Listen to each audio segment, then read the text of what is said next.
Hello everyone, and welcome back to episode 3 in the Crusader Kings 2 Charlemagne series. If you remember, last time we left on a little bit of a cliffhanger. Our Chancellor had managed to fabricate a claim on Connor, this province here, which enables us, which gives us a valid casus belli to invade. Now, our Marshal was raising armies, I think it was. Yeah, he was organising raids, and he managed to secure for us 300 local tribesmen. The first lot robbed the land because there was no wars to participate in. Now these guys, they're going to have the opportunity to take part in a raid on Connor, hopefully. Now, we've got a valid casus belli, so let's go to diplomacy with their leader. Declare war. Claim Connor. Now we did, if you remember last time, invite a member of their lands who had a claim on the title to come and join us in our court. Now we could press the claim on his behalf, but there's no benefit to that because he's not a member of our dynasty. So we wouldn't actually benefit from taking over that province. It would go to him. And why do that when we can claim it ourselves and gain the rights to it? Hopefully. Now I haven't. This is the first game I've tried with Charlemagne, so we'll see how it goes. Now let's send that message to him.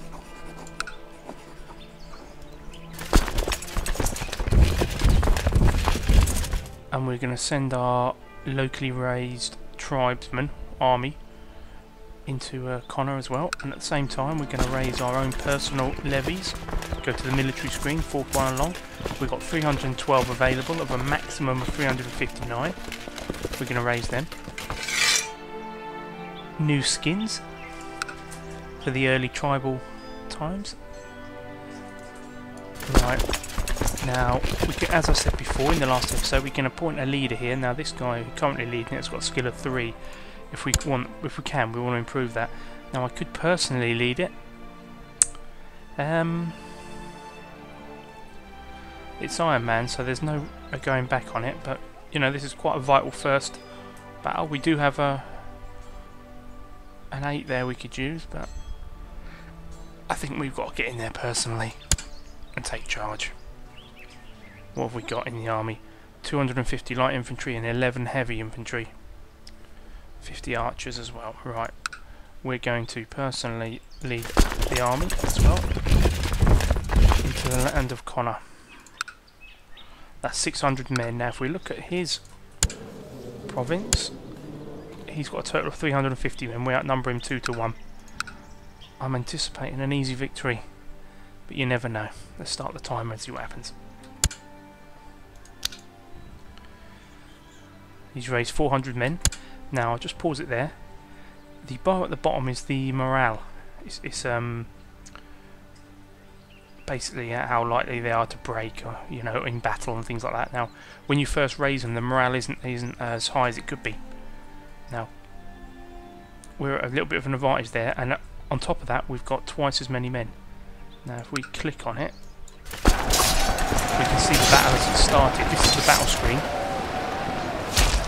Now, my army's at the top, their army's at the bottom. Now there's 3 flanks usually in an army you can assign. There's a lot of strategy that goes on here. You'll see different things being done. For example, at the moment, this flank, the middle flank in his army, is currently in the skirmish phase, along with us and his left flank. You can see that I've got 640 men all in one area, central flank, central zone. There's a lot of general information there, but what matters is right on this screen here. We'll play it out and see how it goes. Right. Oh, we've broken them, I think.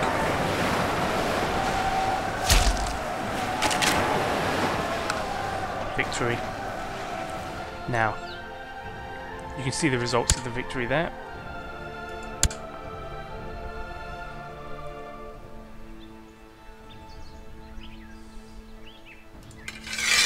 We'll merge all those units together.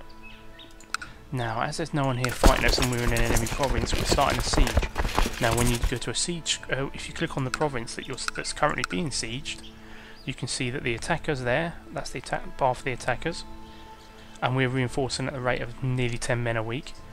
That's the amount of defenders. Now, you need more than the attackers than defenders to be able to siege for a start. And that, when you look at the defenders bar, you can see that the siege is inflicting an 11.5% kill rate on them every 12 days. When that drops to 0, we'll actually take that province. Well, we'll break the siege and take that particular place. That each one of these can be individually sieged, each holding. Now, the reason you do that is because it contributes to your war score. Now, down here in the bottom right, this is the state of the war at the moment. The Breffnian claim on the Connacht War, which started in 771. Now, we need to get the war score to 100%, sometimes less, but we'll see.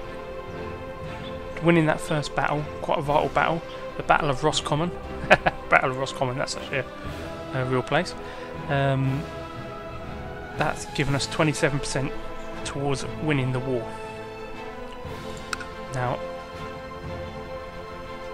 I don't know if that's the same army or a separate army there, but we're going to hold the siege and go and break the siege that's on our land at the minute, because of, I don't know if it's still the same in Charlemagne, but you get more points breaking the... Well, it's easier and quicker to break the armies than it is to siege. Sieges take time unless you storm the castle walls, which can be devastating. So let's head back over. Right, battle's taking place. We're sending our cavalrymen in. Looks like they've routed in the pursuit phase, and we victory. They're retreating. We'll pause it. Head back up, chase them back into their own province.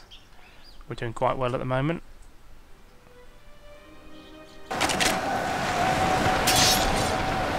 broke them again. Their morale's too low. They've got a defensive bonus in this province, but it didn't help them. And we'll chase them again. Get every last bit of score we can out of breaking these routed men. Another victory. Now we'll head back over to Connor. The current war score is at 73%, and we'll start the siege. Now there's a new mechanic in Charlemagne, weather. Now the one game I have tried previously with it, it was devastating on an old save I had. So we'll see how that plays out. Basically, in winter, attrition can have a big effect on your army. Now at the moment, the climate is mild winter, but we'll see what happens. Time's ticking away. Now they'll lose 11% every 12 days.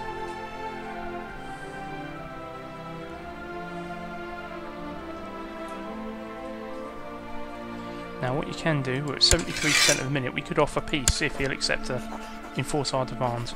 We've got the choice of enforcing demands, offer a white peace, or surrender. Now, the top one basically is we get what we want. Now, he's not going to do that. I'm losing, but I won't give up yet. If we offered a white peace, he would accept that. He definitely would accept that. Now, I can't remember what the exact conditions are for that. I think it's like a draw. You know, you pull back. Ah, what's going on here? Oh well, those tribesmen didn't last long that were raised up. Oh, and they've taken 15 gold as well. But we're still sieging the land, so that's okay. And then the third option we have is to surrender. If the war's going so badly, we can lose prestige, pay them some gold, they'll gain prestige, and the war will be over. But right now, we're in a strong position. Let's have a look at his realm strength. Now his top levy potentially is 400, which is greater than ours, but his current levy is only 19 men. So I think we're gonna win this one. We've nearly broke the siege on the county capital.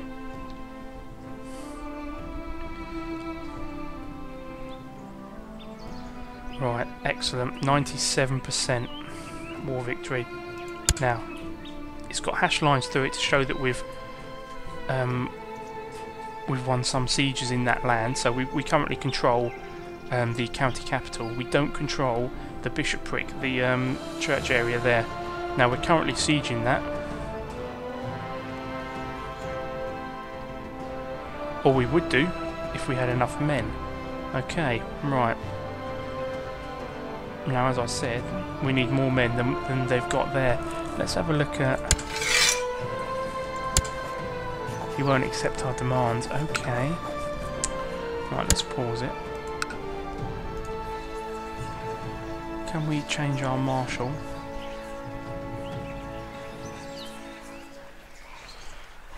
It'd be handy to be able to grab some more raiders. Right, let's have a look at our military. Actually, so even if we call in our levy from our own bishop, we'd get another 109 men.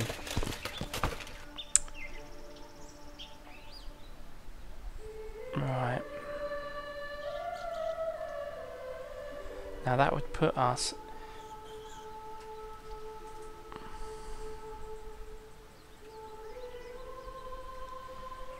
That would give us 350. Now we need over 400. If we had a full spread of troops, we'd have 470 virtually. All right, let's see how quickly are we reinforcing. Right, we're not reinforcing at all there. Let's get them back over here.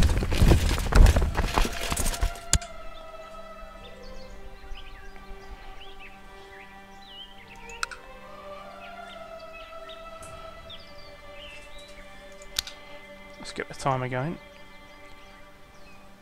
Now we should... Our marshal is training troops in our province. That's given us a 75% levy increase rate.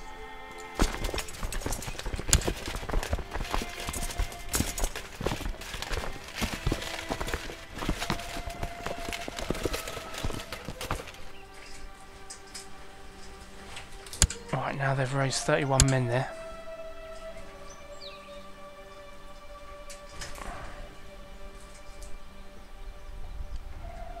Now I would think...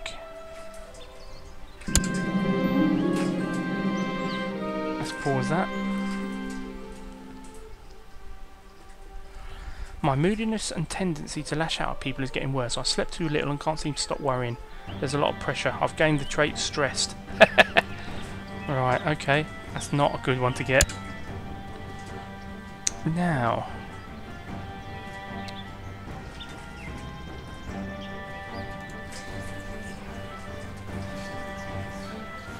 Now this army should be reinforcing.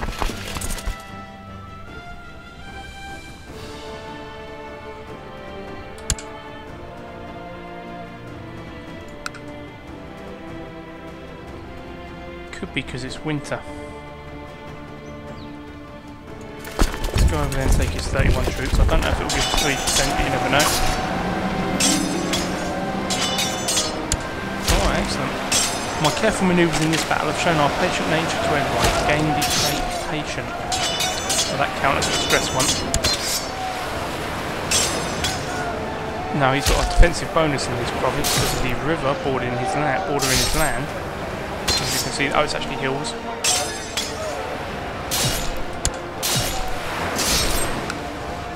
Victory. Well, that was just enough. Right. Now we've got a war score of 100, so we'll click on that, pause it, go to offer peace, enforce our demands. We are totally beaten. The Breffnian claim on Konakian war has ended. Chief Kherny of Breffni has won. Right, we've now extended our borders. We now have 2 provinces. We'll now disband our troops. Now, as they're within our borders, we don't lose any. If you do it in foreign lands, you'll lose some on the way home. So, there we go. Now, let's have a look at our military. We're up to now 696 troops. with 109 from our bishop. Now, we've now got a new vassal.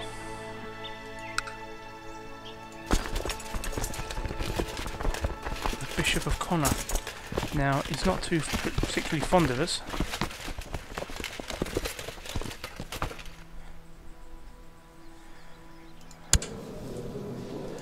Let's have a look at him. We'll give him an honorary title. We'll name him Cupbearer of the realm of Breffni. That's increased it a little bit. Now what's his stats? The one that matters for... oh my goodness, 21 learning. That supersedes our guy. I think we're going to have to... I don't think he's going to like it, Bishop Male, but I think we're going to have to appoint a new bishop, a new court chaplain.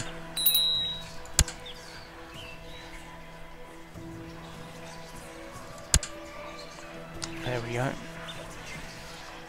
Now let's just check how that's affected. Oh, not too bad. Fired from the council. He lost 20 opinion of us. But we've been long reign has counteracted that. Okay. Okay, could be worse. And we've now, by appointing him as a court chaplain, it's now pushed us over what his opinion is of... hold on, that's not the Pope.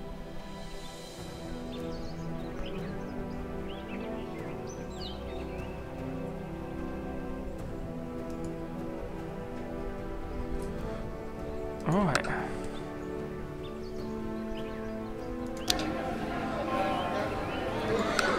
Oh, that stumped me. There's the Pope. Now, who are they following then?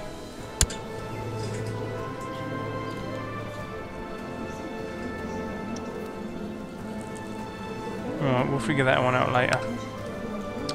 Now, because we've taken this extra province, as I said in the last episode, we now can actually create a new title, the Duchy of Connor. Now, if we click on the Duchy of Connor, it comes up there as an event. If we look at it, that's basically the duchy that it represents, and we would get that title. Now, how much would it cost to do that? Right, 195 gold, and we need 51% of the de jure counties. Well, we've got 100%. So when we get to 195 gold, we could do that. Now, that's the first part of our plan, all well and good. If we look at our main character now, we have 2 chieftains.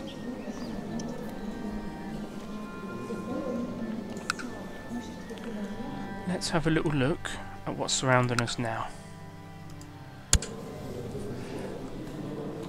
The chief of Tuad, I think we just call it Tuad, I don't know how you pronounce that.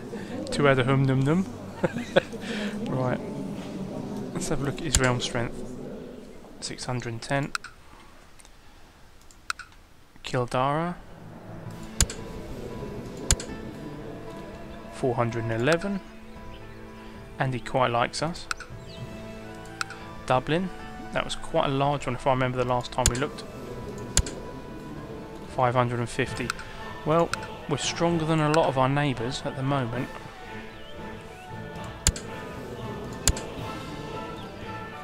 We're not stronger than the double province above us though. Although I remember that one up there, Tyrconnell, I think he was quite weak as well. 289, yeah, so there's quite a few realms there we've got potential to take if we needed to militarily. Right.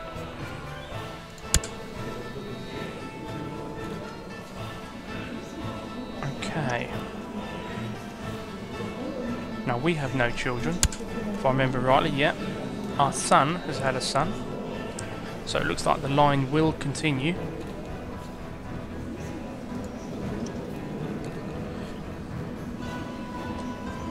Now, let's start time going.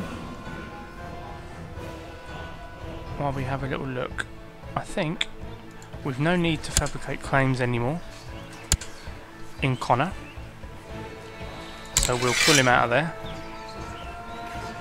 We don't need to improve diplomatic relations with anyone at the moment. I think we'll try and fabricate another claim. Now Kildara, let's have a look at them. The chiefdom of Kildara, clicking the de jure button, was a part of the Duchy of Meath, which is Dublin and Kildara. Okay. Now if we took Kildare, we'd be in a better position to take Dublin, so I think that's something we can try. Let's start fabricating claims in Kildare. Now, our marshal is still training troops. Let's have a look at Connor. Until it's we've got some negatives in Connor until 774, another 2 years. We're not getting the full tax, the full levy reinforcement rate, but that'll change in 2 years' time. So it's just a playing the waiting game there till they accept the fact they've been conquered. Right, what's going on here? A son was born to Selak Mac Cernak. He's quite popping the sons out. Alright. Alright, okay. None for us at the moment. So we're going to fabricate a claim in Kildare.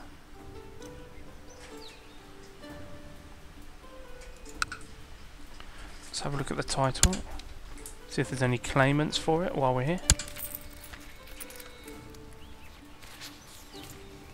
Alright, don't appear to be any claimants there.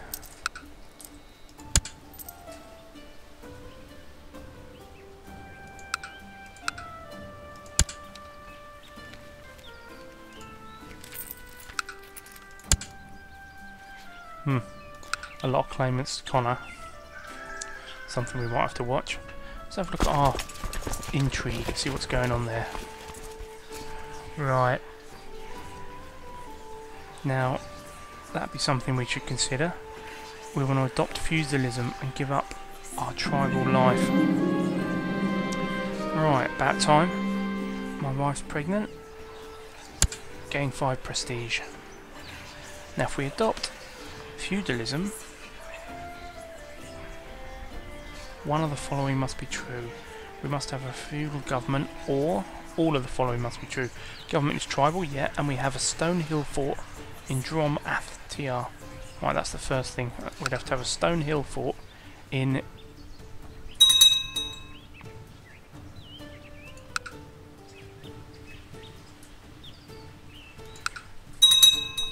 let's pause that for a second while we just check this out again. Intrigue. To adopt feudalism, we'd have to have a stone hill fort in Drom Athtiar. Well, we need a stone hill fort, basically. It's currently an earthen hill fort, and in Connor, again, it's an earthen hill fort. Right, and you can see the sort of time we'll be looking at, nearly a year to upgrade and 70 gold.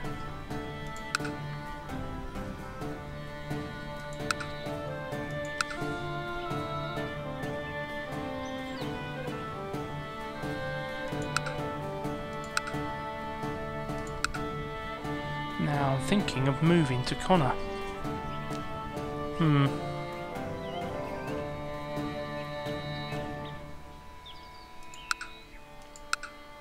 Not for the moment, but that's something. We can move our capital every so often, so let's have a look what happened up here. Cardinal Bassino of Orbitelli was given a seat in the College of Cardinals. Okay, that doesn't affect us at the moment. Pope Stephen III has died and been succeeded by Pope Pascal. Now that can affect us. Let's have a look at the Catholic faith. See, now there we go. Now, Bishop Mael, who's from Breffni, still prefers us over the new Pope, but the court chaplain prefers the Pope over us. So what we're going to do, what we did earlier. We're going to improve religious relations with Connor, which is basically him, and try and get that approval rating up. Now the only difficulty we have is that even if we match 100, I don't think we'll override that. So we need to beat it. Now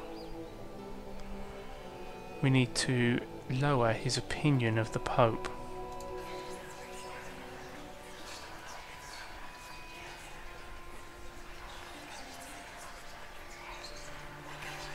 So let's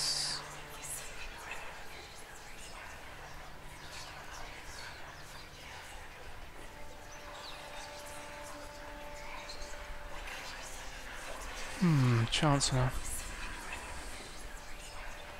We can't use him at the moment. Well, we don't need to build a spy network, do we now? We'll move him over to Kildara, the spy master. Steward is building a legend for us in Breffni, that's good. We're still training troops. Yeah, we'll leave it at that for now. That gives us slightly more troops than we'd normally have.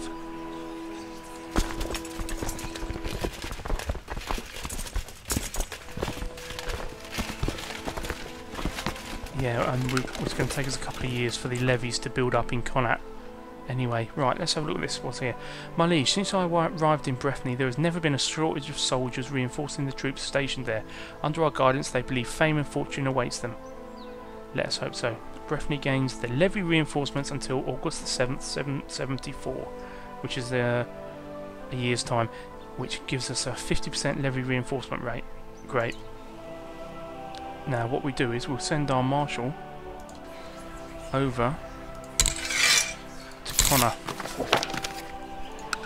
Ah, what's happened here? My liege, my working... Well, this is amazing. It can take years and years and years to fabricate claims. We're on a roll here. My liege, my work in Kildara seems to have come to fruition. By bribing, cajoling, extorting, threatening and forging documents, I've managed to fabricate a claim on the chieftain of Kildara, presently held by Chief blah blah blah. I leave it up to you whether or not to use it. Well, we're going to use it. 8 gold. Yeah, we can afford that. 50 prestige, yeah. And we get a strong claim. But he doesn't like us for 10 years. Well, not a problem.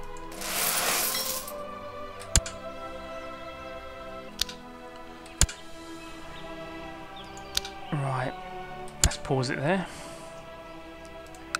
Have a look at the current situation in Connor.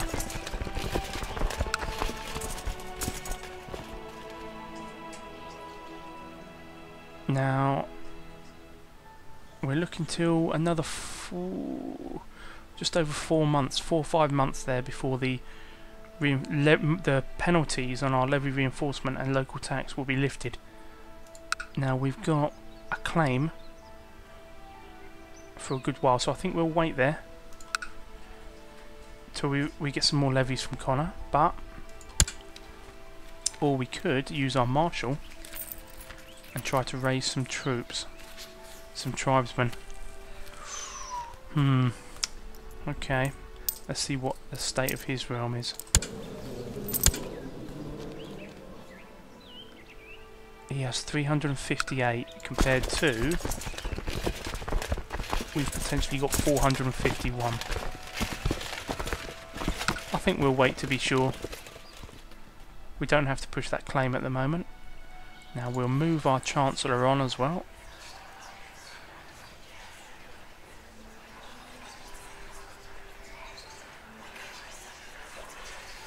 We don't need to fabricate a claim there anymore. So I think what we'll do is we will send him to, was it Dublin? Let's check the state of his armed forces. 500. Okay, we'll start fabricating a claim in Dublin.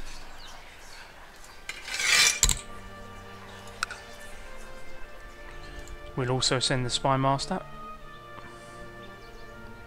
Ah, we can't yet until February. He's still busy. Right, okay. Let's let time pass. Uh-oh. Oh, a daughter was born to Ben Mumman and an unknown father.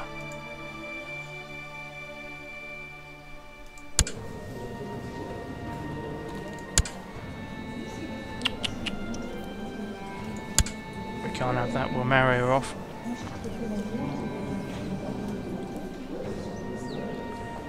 Right.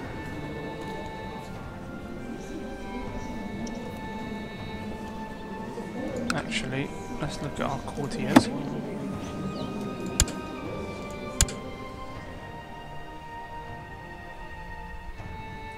Hmm, 16 courtiers now. Let's look at them by opinion. We're well loved. Apart from Fothad. Of course, he's the guy we invited into our court to potentially push his claim. But he's not too happy about that. He's a title claimant.